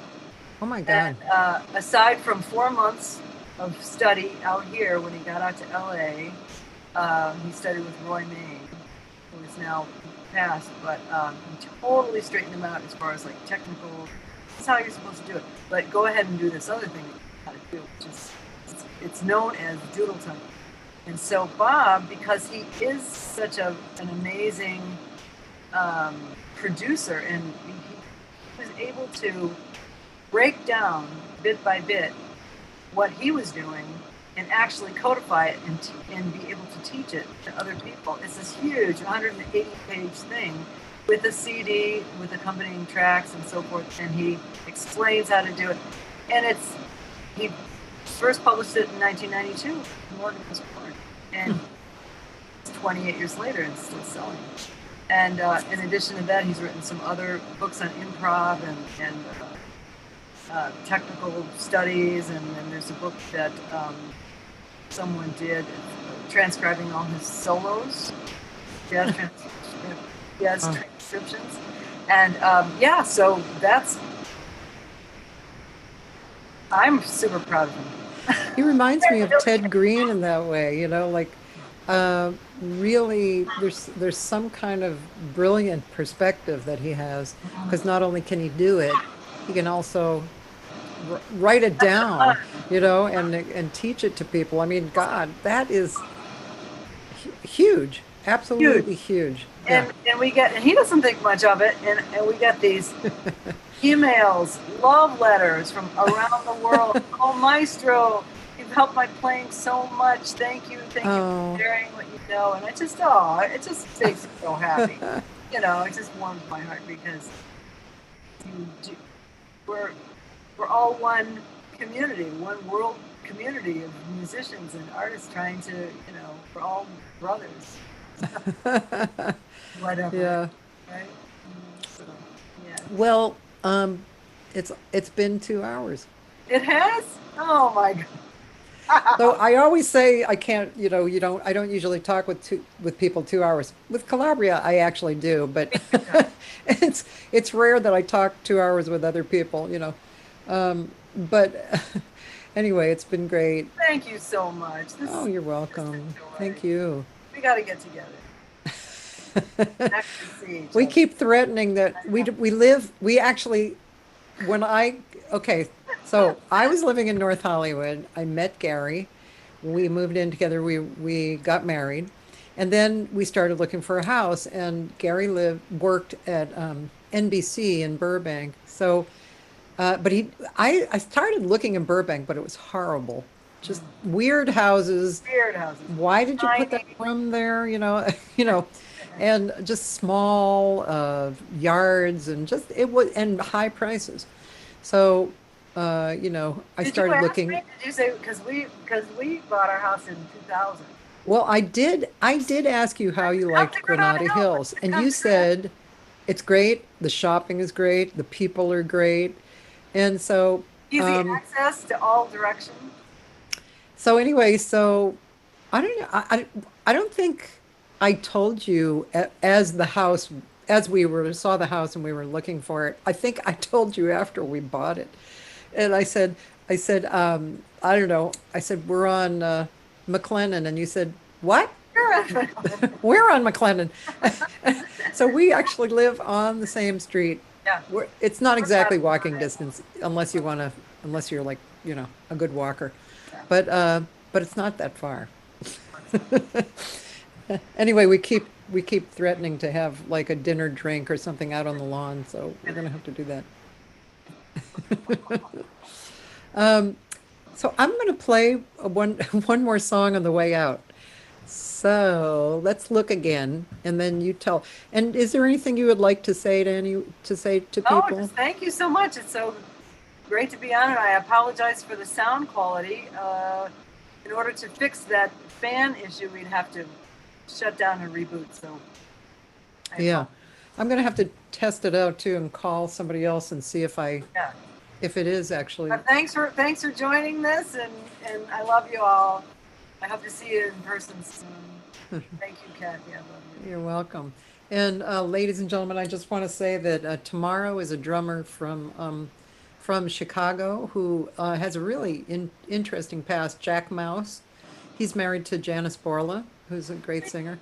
And then Sunday is John DeVersa. So that's going to be really fun. Next week we have John Finley, who's a great soul singer who some of you older people might remember a group in the 70s called Rhinoceros, which was like one of the Janis Joplin type of groups, and he was the singer. He was the lead singer. He's still singing, and he sounds great. And then Iona Morris, who's an actress and a singer.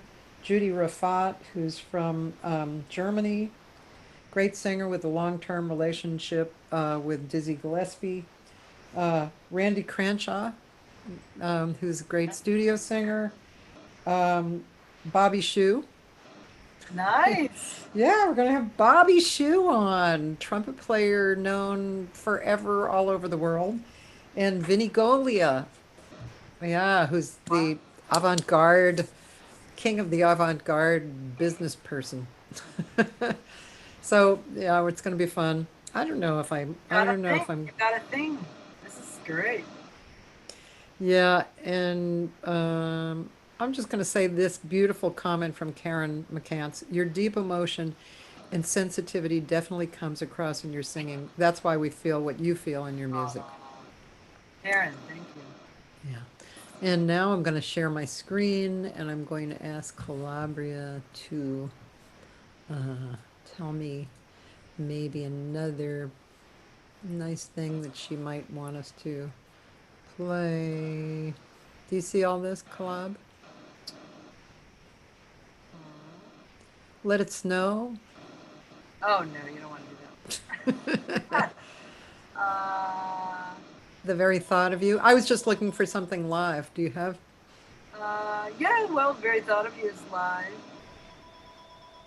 Is that good, or would you rather have As opposed to Let It Snow. a lovely way to spend an evening? Didn't you mention a song? Well, you did. Did we hear When I Look in Your Eyes? No. Oh, hey, here's just one of those things, the Cole Porter one. Okay, and that features Eddie Daniels.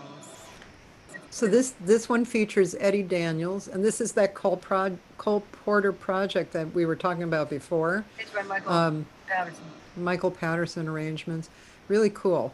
Oh, we didn't even talk about, look at that.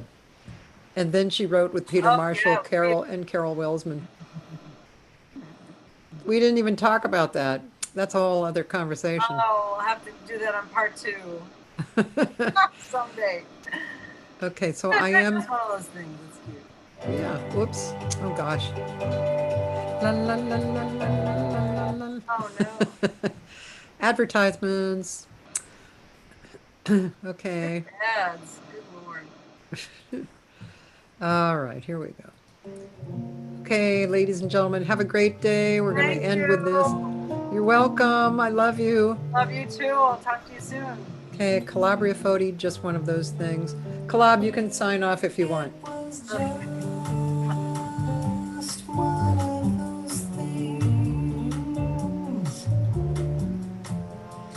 Just one of those crazy flames, one of those bells that now and then rings. Just one of those things. It was just one of those nights.